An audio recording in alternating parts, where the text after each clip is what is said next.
Yasumi ngayon ni hapon kaya nagaya siyang lumabas at saka mag-grocery. Pupunta kami ngayon sa Toyoshina dahil bibilhan namin si Kenshin ng libro. Sobrang ganda nga ng panahon ngayon mga auntie, medyo mainit-init pa. Pagkatapos ng ilang minutong biyahe ay nakarating na rin po kami dito sa mga bilihan ng DVD at saka ng mga comics. Si Kenshin hindi ko na naman mahagilap kung saan-saan na naman nagpupunta.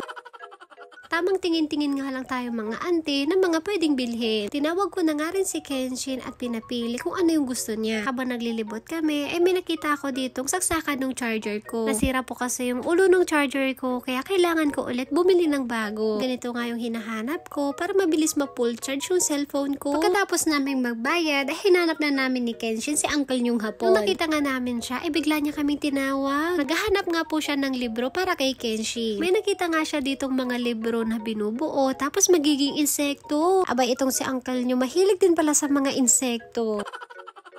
Tinanong nga ako ng asawa ko kung kaya ko daw ba itong buuin. Sabi ko nga sa kanya, parang hindi ko kaya kasi hindi siya madali. Tapos eto namang si Kenshin, ayaw daw niya ng ganito, gusto daw niya ng sasakyan. Eto nga po yung mga sample nilang mga insekto na pwede niyong buuin. May iba't iba ding pagpipilian kagaya ng mga dinosaur at saka mga lamang dagat. Pagkatapos namin doon sa Hypermedia Shop ay napunta naman kami dito sa Don Quixote. Tuwang-tuwa nga tong si Kenshin dahil meron siyang gustong ipabili. Ang sarap sana mag-shopping o mga auntie, sobrang daming mga skincare. Alam niyo yung kutis ko, sobrang sensitive. Minsan kapag hindi ko hiyang yung product, ay nagpo-purging ako. Try ko nga bumili ng vegan soy. Ito po yung salicylic acid. Isa nga po itong toner at napakatapang. Iinis nga ako minsan kasi hindi ko mahanap yung mga product na pwede sa face ko. Pagkatapos namin dun sa skincare, ay namili na kami ng laruan ni Kenshin. Pagkatapos namin mamili, ay nagbayad na po kami dito sa counter. Wala kaming masyadong nabili, kundi yung body shampoo, yung toner ko, at saka yung laruan lang ni Kenshin. Pagkatapos po namin dun sa Don Quixote, ay nag-grocery naman po kami dito sa Tetsuya. Gusto nga daw kumain ni Kenshin ng burger, kaya dumaan muna kami dito sa McDo. Tuwang-tuwa nga na naman itong bata mga auntie kasi makakain na naman siya ng favorite niya. Paminsan-minsan lang kami buibili dito, kaya tuwang-tuwa siya. Ito naman yung pinabili ko kay uncle yung hapon, Tsukimi Pie. Kapag buibili kami sa McDo, puro pie talaga yung pinapabili ko. Masarap po kasi yung mga pie nila doon, lalong-lalo na yung apple pie at saka chocolate pie. Nakauwi na nga po kami ng bahay pagkatapos namin mag-grocery. Agad na nga rin ako nag-harvest ng mga iba pang sitaw. Nakakalungkot lang dahil natuyo na po itong mga pananim ko. Sobrang bilis no kasi dati nagbubungkal at nagtatanim lang ako. Tapos ngayon malapit na pong matapos yung mga season ng mga gulay ko. Pagdating naman ng winter meron ulit tayong aanihin. Ito naman sa likod namin meron po akong tanim na sigarilyas kaso nga lang late na pong tumubo. Kung kailan wala na akong sitaw saka naman ako nagkaroon ng sigarilyas.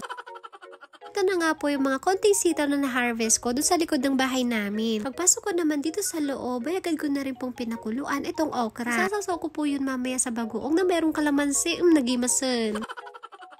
May konti ako na harvest na sitaw, kaya magluluto ako ng ginataang kalabasa. Pagkatapos ko magpainit ng mantika, ginisa ko na po yung bawang, sibuyas at saka luya. Tapos sunod ko namang nilagay itong sitaw. Hindi ko pa nga makalimutan itong bagoong.